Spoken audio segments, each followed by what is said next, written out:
How much do you shoot? I know some photographers who shoot as many as 10,000 images per day, and some photographers shoot less than 100. But no matter how much you shoot, they're not all going to be winners. So the job isn't done yet. It's time to pick the best ones, then season and garnish them with what we do in post-production. Today, I'll be wrapping up my 4-part series on how great photography is made up of little things done well. Post-production, including selection, color correction, toning, and retouching, are the final steps that lead to great photos. Hey, it's Matt, and welcome to the Photo Pro Venture Vlogcast, a place for photographers to get better, one action at a time. Subscribe if that sounds like you, and let's get into it. Do this.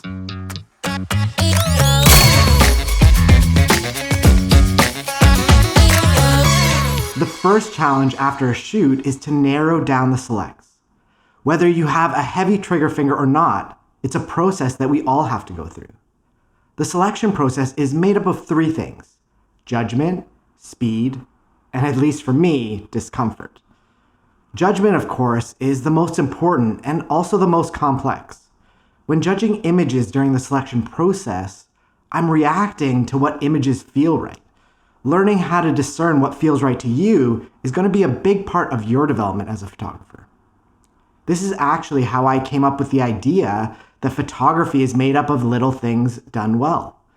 By looking at my photos and seeing that 2 similar frames can have a different impact or feeling, little things really do make a difference. And those little things we look at during the selection process are a combination of all the little things that were planned for in pre-production and how little things in the moment came together during the shoot. Now you just have to choose which combination of those little things has created the best shots. I find it helpful to think about what images I want in my portfolio, as this will inherently bring my photographic style into the process without me really being aware of it.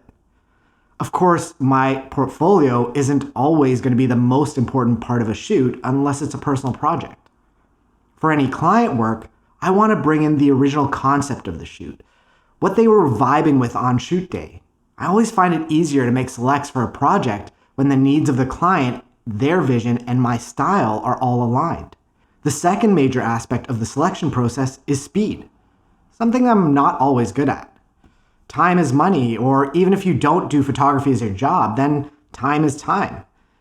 Time you could be spending on other aspects of your photography or other parts of your life. The main skill to work on to speed up your process is decisiveness.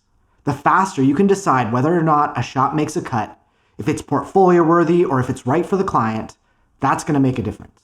And I'll save those specific tips for another episode. But for now, just think about what you could be doing to speed up your process. One less talked about way of speeding up the selection process is taking fewer photos on set. I know this because I shoot anywhere between 500 to 5,000 images in a day. And going through 500 images is always faster than 5,000. I'm usually close to the low end when I'm doing a personal project.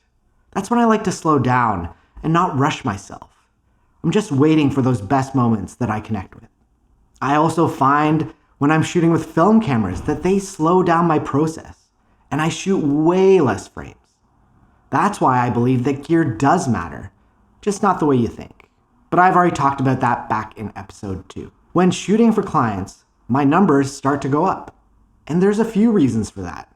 One might be that I'm not as confident as to what the client wants, or knowing what they want and how many different assets they need to fill. Another thing is, things aren't always going my way, and I'm both problem solving as I shoot and hoping that whatever it is that I'm struggling with will sort itself out. Since I love candid photos, I'm not just shooting the peak of a movement, but the moments in between as well. For client work, I'm usually between 1,000 to 3,000 images per day. The times when I'm pushing up to 5,000 is usually when the day's super long, if there's a ton of different outfits, or if I'm shooting something I've never shot before. Yeah, that's right.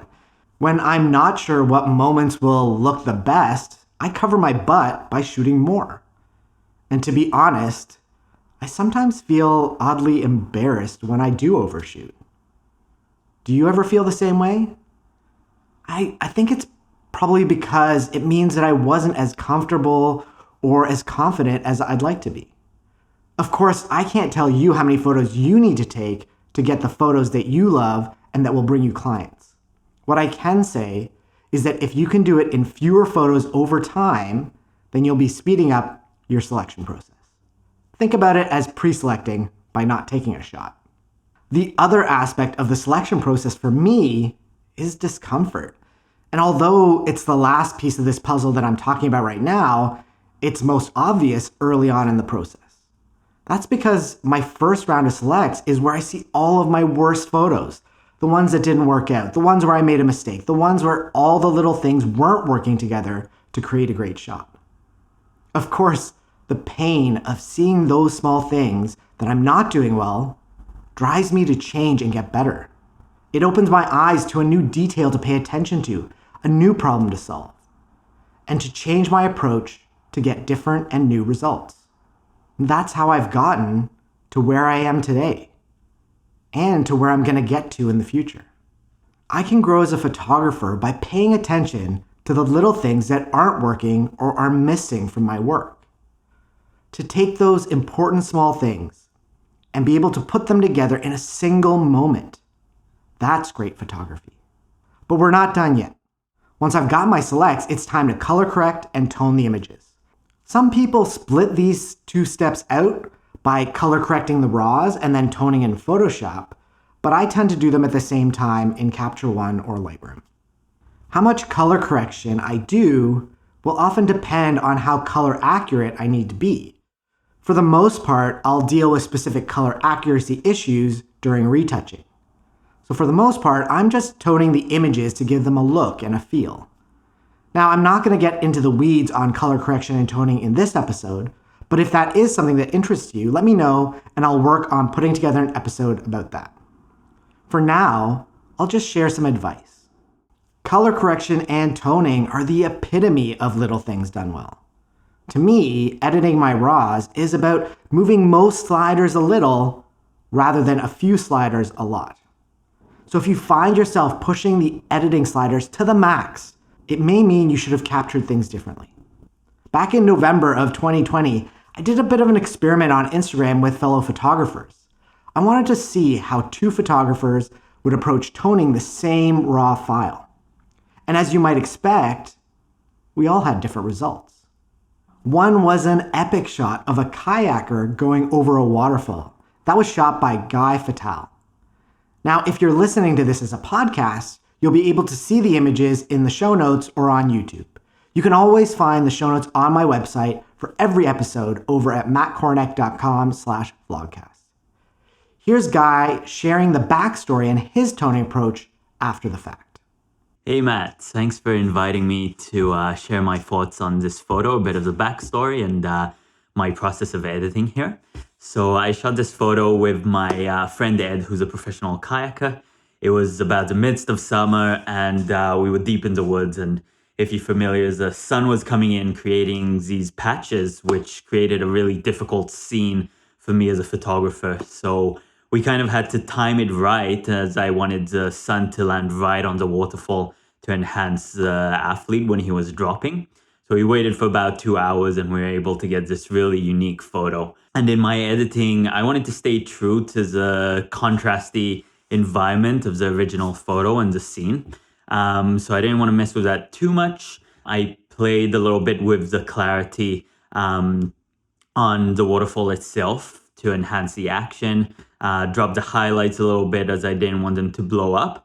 And I didn't brighten the shadows too much, kind of out of staying true to that original vibe.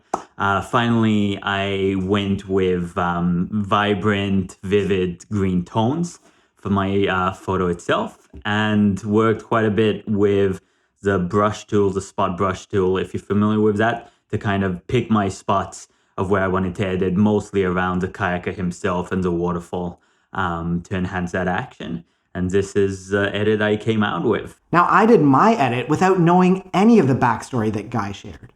I wanted to see how I'd tone it as someone just reacting to the content of the image without the context. So here's how I approached it. One of the things that I always think about is drawing the viewer's eye to where I want it to be. In this case, the kayaker is going over the waterfall. So I didn't want to bring the shadows too high and to make it about the location and not the kayaker. I also used a few different local adjustments to help draw the eye directly to them. The other thing that I thought about was the fear that I, or maybe you as a viewer, might feel going over a waterfall. I thought to myself, what could make that worse? Cold water. So I cooled down the entire image to make it feel more wintry and cold and to heighten that feeling of fear. Now, as you can see, a bunch of small things came together to create two very different versions of a single image. Shout out to Guy for contributing to this episode and to all the photographers who participated on Instagram. Once I've toned the images, then they're ready for retouching. Retouching for some photographers is a dirty word. What do you think? Is retouching a bad thing? Let me know in the comments on YouTube or Instagram and tweet me at Matt Cornick. I think that all but the completely digital artists have a line that we tend not to cross. And I believe that each person has to draw their own line and then be honest with where that line is. Now, I come from my belief that photography isn't real anyways, so I am okay with tweaking some things in post. If you look at my work, I think that for the most part, you'll find that it appears real and authentic. And that's because I'd explain my current approach like this. Because photographers capture moments as still frames, it allows viewers to pick apart the subject to a level of detail they would never do in real life. And so I want my subjects to be represented in a fair light. So I'm comfortable retouching things that are transitory, like pimples or things that you wouldn't have noticed if you met that person in real life. So my retouching approach tends to be pretty subtle. And for my subtle approach, it's about a lot of little things done well. A little bit of skin cleaning without going too far. Some dodging and burning to smooth the skin without making it look plastic. Removing things that would have been impossible to frame out without changing the shot. Or fixing some hair or makeup issues that just happen as people move. Of course, my commercial clients have their own set of rules and preferences that will dictate how their product shows up. So if you're just getting started with retouching, start with the biggest issues that draw your eye first. And unless you stylistically want photos that look surreally perfect, then I'd suggest you don't go too far down the retouching rabbit hole. A few small tweaks here and there will improve your shot without making it look fake. So those are the little things that need to be done well in post-production. Put those together with all of the little things that you did in pre-production and then on shoot, and you'll be well on your way to creating great photos. Here are some things that you can action between now and the next episode. Look for the little things. Take a look at your best photos. What are the little things that make them so good? And then take another look with a critical eye. What are they missing? What could you do next time to make that shot even better? Shoot more. Not sure what you're looking for yet? Shoot a bit more so you have multiple options to choose from during the selection process. Or shoot less. Do you know what you're looking for? Then select as you shoot by not pressing the shutter as much. Be cutthroat. See what it feels like to choose only your best images and to make that choice quickly rather than stewing about it. Speed it up. Set yourself a limited amount of time to make your selection. What techniques can you come up with that will help you process faster? I'll have a bunch of tips in a future episode. Try it all. When toning, challenge yourself to adjust each slider just a little bit. Click the before and after button to see what you get when lots of little things are changed. Clean it up. Pick a couple of things you'd like to clean up by retouching. See if what this does to your image gets you closer or further from your vision. Reflect. Take a shoot that you liked and think about one or two things that could be better. Think about how you might achieve that and try them out in your next shoot. Repeat. Getting better at photography has a lot to do with repetition. I was lucky enough to be forced to shoot at least once a week for about 5 years. And that volume of experience, making mistakes, and implementing little tweaks is what got me to where I am today. So we've reached the end of the process, and hopefully you've got some work that you're proud of. Or if you don't, then I hope that you've learned something through the process. Perhaps you had one small realization that will help you in your next shoot. Repeat that over and over across hundreds of shoots, and you'll realize that great photography is made up of little things done well. And now I'd love to hear from you. What do you struggle with the most during post-production? Where is it that I can help you unlock a better post-production process? Thank you so much for watching or listening. I really do appreciate it. And between now and the next time I see you, try one new thing and get closer to the photographer you want to be.